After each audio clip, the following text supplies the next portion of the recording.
What's up, y'all? This is Joseph R. Wheeler III, the artist, founder, and the president of the Honest Con Family. And if you follow our content, you know we give you all types of leads on a ton of different topics and all types of amazing content, including what we call The Business.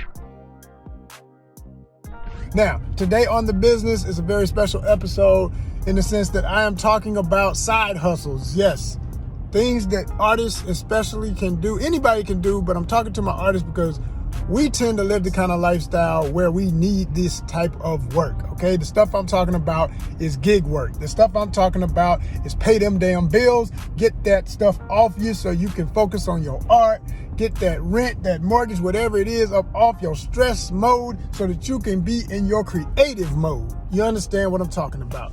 And I'm talking this from a literal, and I do mean literal, live experience. It's ironic because right behind me is I don't want to shout out the companies, a brown truck.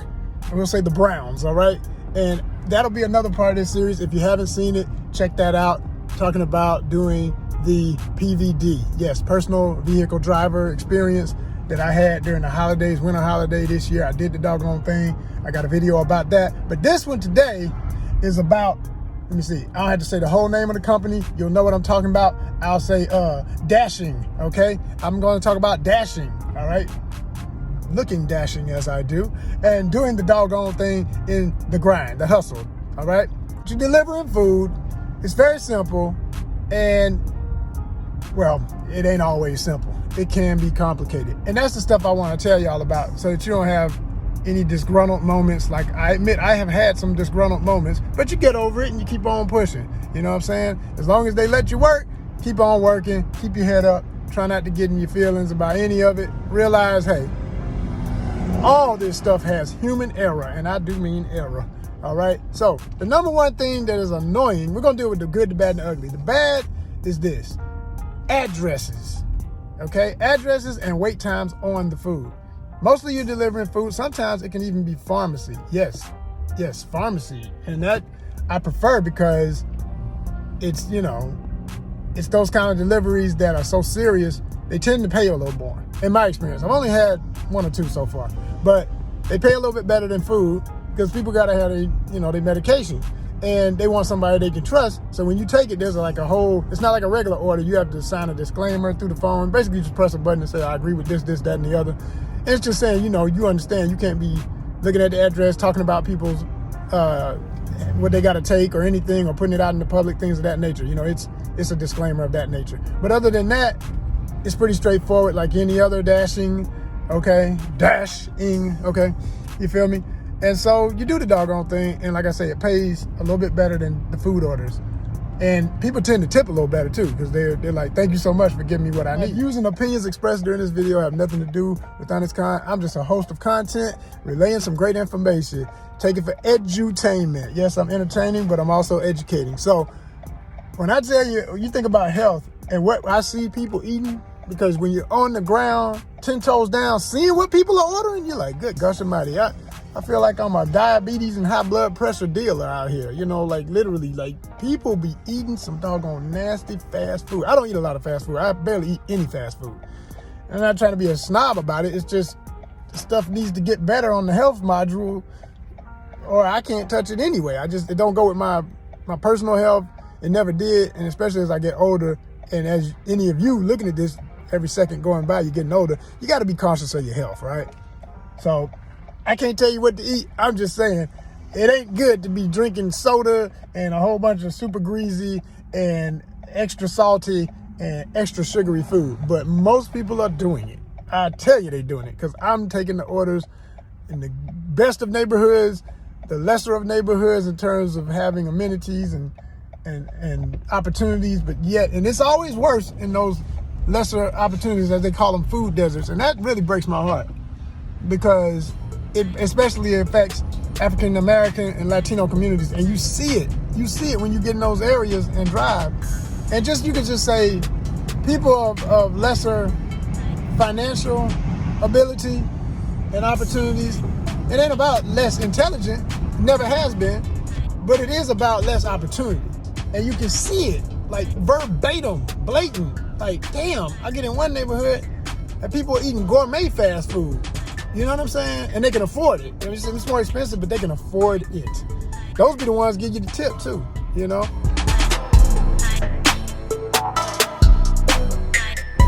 Number one nemesis is a spilled drink.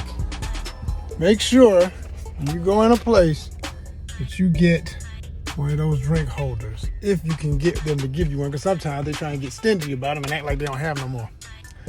But most places know. Always put that, because it's the number one thing that's going to try to mess up your day. It's going to spill, it's going to leak. Make sure you got something to give it a little bit more physics to get you there safely and the customer's happy with no spills of a drink. So the bottom line is the money.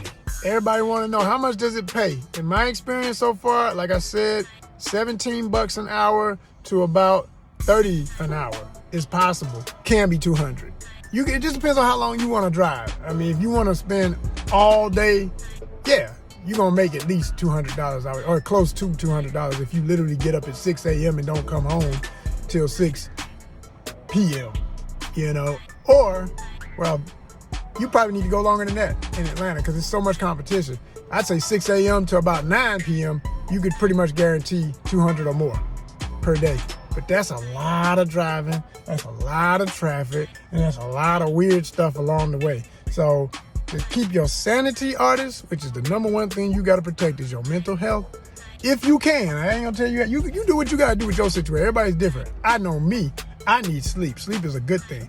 And 6 hours is the minimum. It does pay decent, and quite frankly, in many ways, because of the flexibility, it works with my schedule, and it can pay a little better than some of the other stuff I'm doing. So until the other stuff kicks in on the high enough degree to what I need, I'll be doing this hustle because it's working. So I said this before, always try to have a bin. You want a bin like this.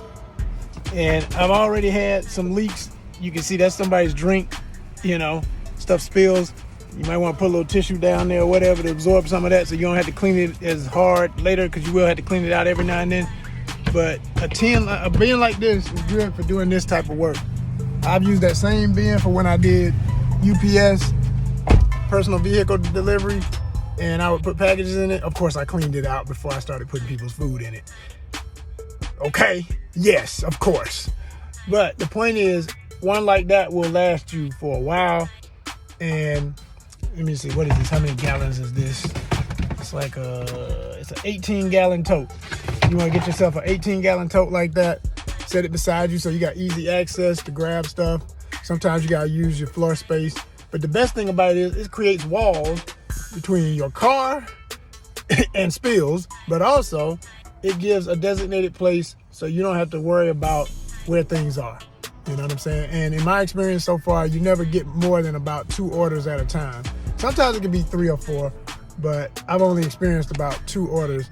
Most of the time it's going to 2 different people. Sometimes it's going to the same place, same customer, but 2 different restaurants. When you're waiting on an order, try to be as close as you can to a hotspot restaurant. That map will let you know what the hotspots are. And from my experience, as soon as you're in the area of the red zone that they have blocked out, that's sometimes good enough, but to be really on point, wherever they got that flame that says this restaurant is a hot spot, and they'll give you the suggestions and the closest mileage, always go with the closest one. Don't pick the one you want to eat at. That ain't got nothing to do with the job. This ain't got nothing to do with what you like to eat or what you think should be hot. I know it makes sense sometimes. You think, man, who ain't going to Chick-fil-A, or who ain't going to go to McDonald's, or who ain't going to order this or that or whatever. True enough, those places are hot spots. But there could be a Chinese restaurant, there could be a Thai restaurant, a Mexican spot, all types of other stuff that you may not even think of that they're suggesting first. If that's closer, go there first. Don't play with that. Whatever they suggesting first, that's what you want to start heading to. Now here's the irony of it. You'll start heading towards it, and on the way they'll give you something completely different. But at least it'll be close to where that hot spot was, or halfway between the distance of where you are after that last drop and that hot spot that's closest, if that makes sense. So always do that, and you will have, or tend to have, order after order after order. Money, money, money, money, money. Get that. For people who have disabilities, things of that nature, it should go without saying that that's definitely not a job for you. But if you're able and you just need to get yourself in better shape to do the job, definitely do that before you try to do this, because it will tax you. It's gonna tax you. You cannot handle multiple flights of stairs. Don't do this, because there will be apartments. You'll have to go up the stairs, and ain't no thing to me. I've been doing this so long with other types of jobs. It's like, whatever, man. I look at it like, cool, I'm getting my workout. I don't like sedentary jobs. I do not like sitting down all day and feeling like I'm gaining pounds, just snacking and doing whatever. No, I like to be active. I really do. So that's one benefit of the job. If you're not someone who likes to be active, before I even say that, you should be active, okay? But if you don't like it, you need to get yourself in a place of, appropriate health to do the job, because otherwise you're not going to make the time needed to get the success you want and the pay you expect. Because they're looking at you like any other kind of delivery job on a clock of how fast was it that you delivered it from the time you picked it up. And if you huffing and puffing after 3 steps, you ain't gonna make it. Or a person who has a food addiction, dashing is not for you. Because you're gonna be sitting in the car with people's food, and if you into fast food especially, it's gonna smell good to you. You're gonna get tempted. You're gonna wanna open up people's stuff, and I just imagine this. This is not a joke. This is not a bad joke. I don't do that. But I'm saying I could only imagine what a person with a food addiction would do sitting in the car with all this food. It would drive them crazy. And they would be fired in a heartbeat because they wouldn't be able to control themselves. So I'm saying it as a joke kind of, but not really. I'm really trying to say, hey, if you know you got that problem, don't do this. Why embarrass yourself? Don't even do this. It's not for you. No. But even though most of the folks who have less don't tip, or who appear to have less don't tip, it's not always the truth. I've also run into a lot of people who have less or in the struggle, so to speak, and they be the number one ones who will tip. And I've had the quote-unquote rich folk who don't tip. I can remember when I was doing rideshare, that used to happen all the time. I would drop somebody off at a mansion, they wouldn't give no tip. Drop somebody off in the straight-up hood, but they coming from a job where they do service work. This is the key. If they do service work, they would tip, because they understand. They understand what it feels like to get out here, put your life and everything else at risk for this little bit of money, and you got dreams and you're trying to build something, whatever it may mean to you, and those would be the folk who tip. So for all the wealthy folk who made it and probably came from less, and that's why they understand, so they always tip, and for all the folk in the hole trying to come up and do better, they tip, salute to y'all, because y'all the real ones. Everybody else, that bull. that bull. I'm gonna tell you about the process. So when you get these dashings, you will get all types. You try to stay in a certain zone. Like, you see a map of your city, and wherever you live, if you're in an area that just doesn't have a lot of activity, go on over to somewhere that does. If you're in an area that picks up at certain times of day, do it at that time of day. And especially if you're just starting, do it at that time of day. You'll be surprised, because in my area, I didn't expect to have a lot of activity until it was lunch or dinner time. But I found that people are ordering stuff all day here and there. It's just how early you start the app. At least this has been my experience. If you start the app earlier than the expected, peak time. So if it's lunch, don't start at 12. Start at like between 10 and 11. And you're going to have a good day. Because it's almost like the company itself is watching you, of course. They're monitoring you as soon as you cut on the app. So they see that you're ready to work. So they're going to give you all the top orders, or at least you're going to be getting more than you thought you would. Well, maybe other drivers, I don't know this for sure, but I would guess, because they tell you, if your rating is high, you're getting top priority. And you want to keep it that way, of course. The other thing is they give you the option of 2 ways of earning. You can either do this little thing where it's earn by order or earn by the hour. The earn by the hour, if I'm saying it correct, I remember, is like $11.25 an hour. Don't do that one. I mean, you do what you want to do. Do what works for you. For me, that didn't work, because I'm knowing you can make more than 11 in an hour, and what they're going to do is only give you the small orders. You're never going to get the order that's a $12 order with a potential $8 tip. You're going to always get, I just want 1 donut, or 1 cookie, or 1 drink, or 1 slice of pizza, or 1, yeah, that's what you're going to get. Yeah, you're going to be like Chris Rock in I'm Gonna Get You Sucker, that person, that's who's ordering that kind of DoorDash. You're like, hey, how much is a one rib? One rib? Yeah, I just want one barbecue rib. How much is a drink? How much? Ooh, that's hot. Can you put my head up under it and drizzle a little bit of drink in my mouth? That's those folks. That's the orders you don't want. And I hate to say, the great majority of those orders are in the hoods. Okay? So don't even play with it. It is what it is. This is not a time when you're out here on your grind to be trying to be a social worker and improve the world by proving you can go and be dashing in the worst areas and not make no money. Not make the money you should be making for what is putting stress on you, your car, and everything else. Don't do it. Make sure you're in an area where it's middle to upper class, where people understand what it is for you to be in your car bringing them their food, okay? Now, another side of it, and this ain't got nothing to do with social status or nothing. You get in an area where poor planning of a neighborhood will give you the worst addresses. So you'll have addresses that don't make no sense. It'll say in the 300 building, okay? It says you're here. By GPS, I'm supposed to be here. Well, it's at 1,000.